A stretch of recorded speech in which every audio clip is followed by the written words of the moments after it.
Salut à tous, Jean-Pierre de teamtennis.fr. Allez, dans cette vidéo, je vous propose une analyse technique du service de Roger Federer.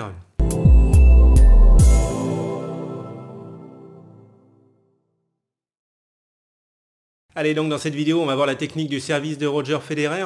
Objectif de la vidéo, à travers cette analyse technique, c'est voir tout simplement la technique du service et puis que vous puissiez piocher comme ça des éléments techniques pour les utiliser pour votre service.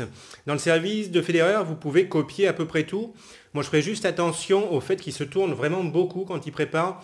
Ça, c'est quelque chose que je réserverai plutôt pour les bons joueurs. Ça va être difficile de faire ça si on débute, mais à part ça, tout ce qu'il fait dans son service, c'est quelque chose que vous pouvez essayer de copier pour votre service.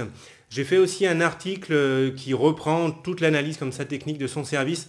Je vous mets le lien vers l'article sur mon site teamtennis.fr en cliquant sur le i dans les fiches par ici. Et puis le lien est aussi dans la description sous la vidéo. Allez, je vous laisse regarder l'analyse technique. Allez, c'est parti pour cette analyse technique du service de Roger Federer. On va voir un petit peu ce que vous pouvez copier pour votre service, histoire d'envoyer des aces dans tous les sens. Allez, on regarde d'abord le service à vitesse normale, service à plat, légèrement slicé. Bam. Donc on va analyser ce service tranquillement, phase par phase. Je vais me remettre sur la position de départ, parce que c'est une position importante déjà avant de démarrer le geste. Ça détermine la suite du geste, la position de départ. Quand il met la balle contre la raquette, clac, position de départ. Allez, on y va. Donc, pied gauche, quasiment parallèle à la ligne de fond de cours, parce que ça va l'aider à beaucoup se tourner pendant sa préparation. Donc, vous n'êtes pas obligé de mettre le pied gauche dans cette position. Si vous débutez, d'ailleurs, je vous conseille plutôt d'avoir le pied gauche orienté vers là-bas, vaguement vers ce poteau. Et puis, de toute façon, on peut bien servir également si on a le pied gauche qui est orienté un petit peu plus comme ça, en diagonale. Par contre, n'ayez pas le pied gauche complètement vers le filet, perpendiculaire à la ligne de fond de cours, parce que ça va mettre vos épaules face au filet, et ça ne va pas être bon. Là, on voit les épaules, elles sont de profil, et il faut avoir les épaules dans cette position quand vous êtes en position de départ. Allez, poids du corps sur la jambe gauche. On le voit parce que le pied droit est levé ici. Poids du corps sur la jambe gauche, ça a pour effet d'incliner un tout petit peu les épaules. Épaule gauche un tout petit peu vers le bas, comme ça. Au niveau des appuis, il y a de l'espace entre les appuis, c'est bien. Espacez vos appuis à peu près de la largeur de vos épaules. On regarde le pied droit. Chez Federer, il est nettement décalé, comme ça vers la gauche, parce qu'à nouveau, ça va l'aider à beaucoup tourner ses épaules pendant la phase de préparation. Vous n'êtes pas obligé de décaler autant le pied droit, et je ne vous le conseille pas si vous débutez. Vous pouvez avoir le pied droit qui est plutôt par ici, voilà un superbe pied droit, avec l'avant du pied droit vaguement aligné avec le talon du pied gauche, ça ce serait bon pour votre position de départ. Par contre, n'ayez pas le pied droit qui se met là-bas vers la droite, parce que ça va vous amener à avoir les épaules face au filet, et ça ne va pas être bon. Ensuite, on a la balle qui est contre le cœur de la raquette, balle contre la raquette, ça c'est bon, n'ayez pas les deux bras séparés en position de départ. Au niveau de votre main droite, soyez ultra relâché ici. Pas de crispation des doigts sur le manche, sinon c'est fini avant même d'avoir commencé. Ça va crisper le geste par la suite et là c'est terminé. Donc ultra relâché au niveau des doigts qui tiennent la raquette. Prise marteau pour votre service, en tout cas pas de prise coup droit. Voilà, les yeux dans la direction où on va envoyer la balle. Et là, on est pas mal pour démarrer le geste, on va y aller. Donc il ne part pas de très haut, mais quand même ça descend un petit peu. Et ce qu'on va voir, c'est que ça descend et que ça remonte en même temps. Il faut voir que les deux bras, ils fonctionnent ensemble. Les deux bras descendent ensemble, ils remontent ensemble. C'est quand même assez net. Ça, c'est un rythme, c'est le rythme de Roger Federer. Ce n'est pas le rythme que tout le monde doit faire. Chez beaucoup de serveurs, il y a d'abord le bras qui lance la balle, qui remonte. Et avec un temps de retard, le bras qui tient la raquette arrive avec un décalage. Et là, chez Federer, le rythme du geste, c'est les deux bras fonctionnent comme ça, se déplacent ensemble. C'est un rythme que je vous conseille parce que je trouve que ça simplifie le mouvement et c'est pas mal. On le voit ici juste après le lancer de balle, on va se mettre par là. Et donc juste après le lancer de balle, tac, on voit c'est presque à l'horizontale, ça montre bien que les deux bras ils sont en train de se déplacer ensemble. Il y a une légère avance du bras qui lance la balle. Et donc les bras ils sont vraiment synchronisés, ça se déplace ensemble.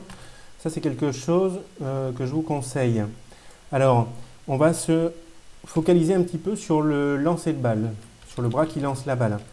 On voit là, donc, bras gauche qui lance la balle, bras gauche tendu, et il va rester tendu pendant tout le mouvement. Okay, il n'y a pas eu de flexion du coude, il n'y a pas eu de flexion du poignet, donc bras tendu tout le temps. Ce qu'on peut regarder aussi, c'est la façon de tenir la balle. on voit plus ou moins ici que la balle est tenue avec les doigts. Ici, en tout cas, ici il y a la paume de la main. Et donc la balle n'est pas sur la paume de la main. Ça c'est important. La balle elle est tenue avec les doigts, elle est posée sur les doigts on va dire. Et puis il y a le bout du pouce ici qui fait comme une pince, qui pince la balle. Il n'y a pas vraiment de crispation des doigts on va dire pour tenir la balle. Elle est posée sur les doigts. Donc ça remonte avec une accélération progressive. Il n'y a pas de mouvement brusque quand on lance la balle. Ça remonte. La balle elle est lâchée quand elle passe à peu près au niveau des yeux.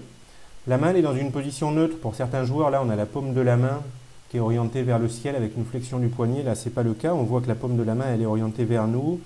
La main dans une position un petit peu comme si on tenait un verre d'eau, comme si on tenait un gobelet. On lâche la balle au niveau des yeux. À partir de là, le mouvement du bras gauche ne s'arrête pas. Ça continue, bras tendu, jusqu'à ce que le bras gauche soit ici à la verticale. Paume de la main orientée vaguement vers l'arrière. En tout cas, elle n'est pas orientée vers le ciel comme ça pourrait être le cas pour certains joueurs. Et les doigts sont tendus comme ça vers la balle qui vient d'être lancée. Ça c'est pour le lancer de balle. Ce qui est intéressant aussi et ce qui est particulier au niveau de lancer de balle, c'est de voir que le bras gauche il remonte finalement dans la direction du pied gauche. Le pied gauche il est presque parallèle à la ligne de fond de cours et ce bras ici il va remonter en étant presque parallèle à la ligne de fond de cours légèrement d'arrière ici vers l'avant pour lancer quand même la balle à l'intérieur du terrain. Donc pour des joueurs qui auront le pied gauche tourné un petit peu plus dans cette direction, le bras gauche montera aussi dans cette direction en diagonale. Ce sera bon également. Donc remontée du bras gauche quasiment parallèle à la ligne de fond de cours. Ok, maintenant on regarde le bras droit, le bras qui tient la raquette. Alors on peut voir quand même pendant le lancer de balle que la flexion des jambes se fait pendant le lancer de balle. Regardez la jambe gauche, tac, ça suit le bras gauche. Le genou gauche, clac, ça suit comme ça, il y a une synchronisation du lancer de balle et de la flexion des jambes. La flexion des jambes pendant le lancer de balle. Allez, on regarde le bras droit. Ce qui est intéressant de voir, c'est ici, donc le bras droit il est en train de remonter, et il y a des choses intéressantes à remarquer. Donc le poignet ici, il est bien relâché. Ça a pour effet de laisser traîner la raquette comme ça vers le bas. Donc le bout de la raquette pointe vers le bas. Ça c'est important, c'est vraiment un truc que je vous conseille. Donc bien relâché au niveau du poignet, raquette comme ça vers le bas et on continue un petit peu la remontée, clac, clac, clac, il vient de lâcher la balle et ce qu'on peut remarquer, c'est qu'on a toujours la raquette légèrement orientée comme ça vers le bas et le côté des cordes qui va frapper la balle est orienté comme ça vers le bas. Ça c'est vraiment un truc que je vous conseille d'être dans cette position comme ça pendant votre lancer de balle. Ensuite, ce qu'on peut remarquer aussi, donc, c'est qu'on voit le buste comme ça vers l'arrière, donc il est très tourné. Tous les joueurs ne vont pas être autant tournés, on n'est pas obligé d'ailleurs de se tourner autant pour son service. Et donc il arrive à se tourner autant du fait de la position de ses pieds, comme ça quasiment parallèle à la ligne de fond de cours. Allez, on regarde la suite, donc remonter les bras ensemble jusqu'à se retrouver dans cette position qui est très importante parce que c'est ce qu'on appelle la position armée. La position armée, c'est juste avant de déclencher la frappe. Donc position armée, le buste est vraiment tourné vers l'arrière, donc ça c'est peut-être à réserver pour les bons joueurs. C'est le truc éventuellement à ne pas copier si vous débutez. Ça va être difficile de se tourner autant comme ça pour son geste de service. Alors la suite, on va pouvoir tout copier, j'ai envie de dire, quel que soit le niveau de jeu. Donc jambes fléchies en position armée. Jambes fléchies mais pas de façon excessive. Trop fléchir les jambes, en fait, ça réduit l'efficacité du service. Donc jambes, genoux fléchis, mais de façon raisonnable. On est sur les avant-pieds, prêt à pousser vers l'avant et vers le haut. On va pousser vers le haut, mais aussi vers l'intérieur du terrain pour servir. Donc bras gauche qui a lancé la balle verticale, coude fléchi, ici. Le coude est espacé, comme ça, il n'est pas collé au corps. Il y a un truc qui est très important, c'est qu'il y a une ligne d'épaule qui s'en va comme ça vers le haut. Donc on a l'épaule gauche qui est plus haute que l'épaule droite. C'est très important de passer par cette position. On a le bout de la raquette qui pointe comme ça vers le haut. Il y a un défaut très fréquent, notamment chez les débutants, c'est à ce moment du geste, d'avoir la raquette plutôt dans cette position. Là je vous dessine quand même une superbe raquette. Voilà. C'est d'avoir la raquette dans cette position avec le côté des cordes qui va frapper orienté vers le ciel.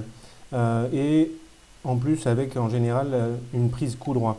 Donc il faut vraiment éviter dans cette position, faites attention, position armée, Raquette avec le bout de la raquette comme ça vers le haut et le côté des cordes qui va frapper plutôt orienté par ici.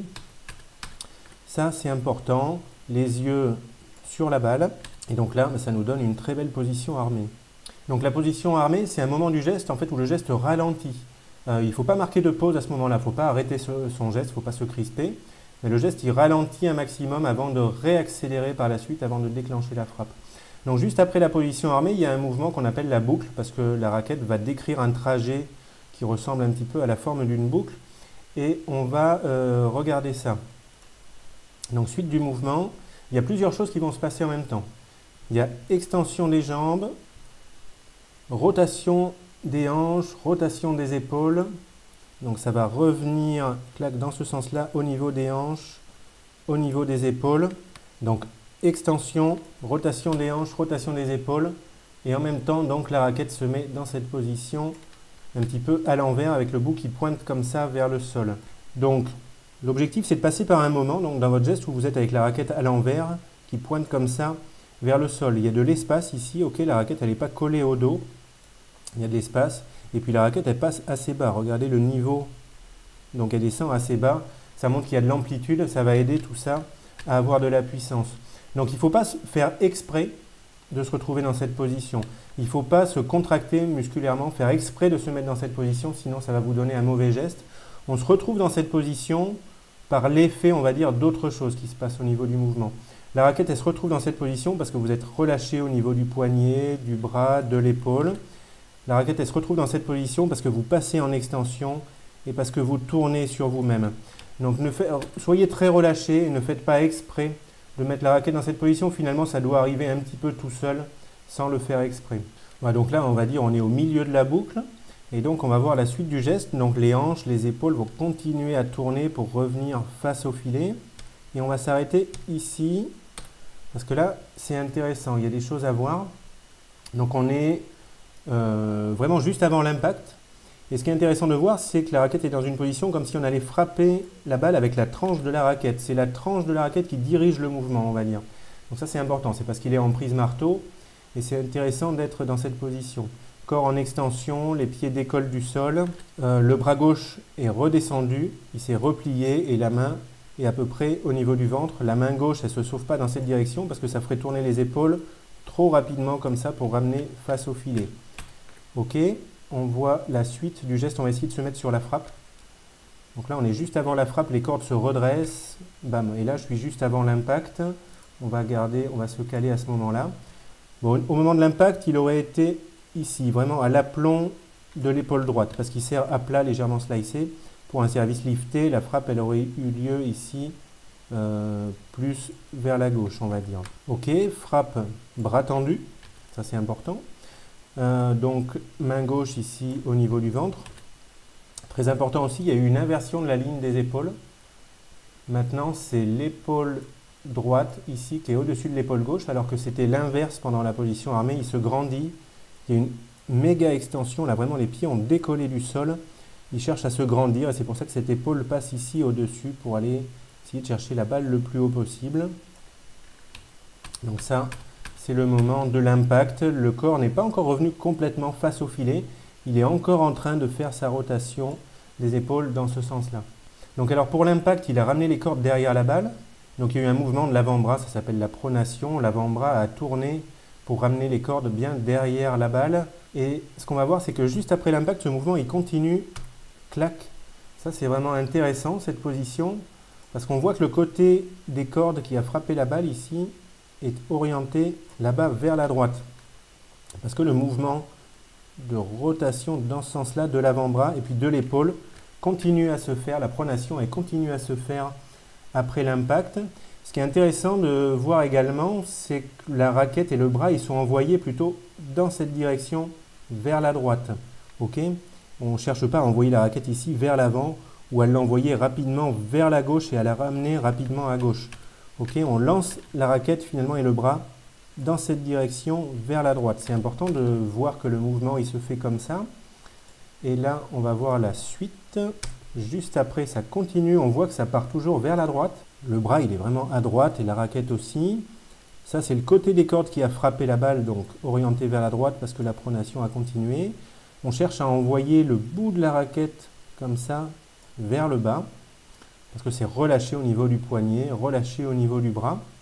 Le corps est relativement droit comme ça et puis il y a toujours une extension, vraiment il a bien décollé du sol au moment de la frappe.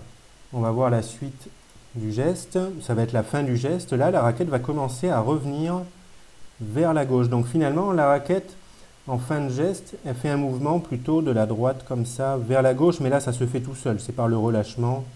Il ne fait pas exprès de ramener la raquette vers la gauche, ça revient tout seul dans cette direction. Donc on va voir maintenant la fin du geste avec réception sur la jambe gauche, plus ou moins à l'intérieur du terrain, mais cherchez à avoir une réception avec le pied gauche à l'intérieur du terrain. On ne l'a pas vu avec cet angle, mais la balle, elle a été frappée par ici à l'intérieur du terrain, donc ça lui permet ça justement de rentrer dans le terrain pendant la frappe.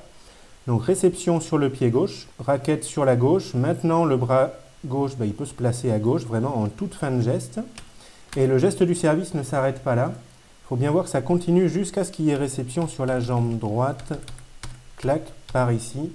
Donc bien à l'intérieur du terrain. Là on peut dire que le geste du service s'est terminé. Et à la suite de ça, il va y avoir double appui, clac, pour pouvoir jouer la balle suivante. Bon là il est vraiment nettement à l'intérieur du terrain parce qu'il est en train de s'échauffer. Il serait peut-être un tout petit peu moins à l'intérieur du terrain si vraiment il était en train de jouer un point. Et là donc c'est la fin du service. Bon voilà pour cette analyse technique du service de Roger Federer, j'espère que ça pourra vous aider pour votre service. Dites-moi ce que vous en pensez, dites-moi si vous aimez bien ce genre de vidéo comme ça avec une analyse technique, c'est quelque chose que je pourrais refaire. Allez, je vous dis bon entraînement, très bon tennis à tous, amusez-vous bien, et puis on se retrouve dans une prochaine vidéo. Allez, ciao!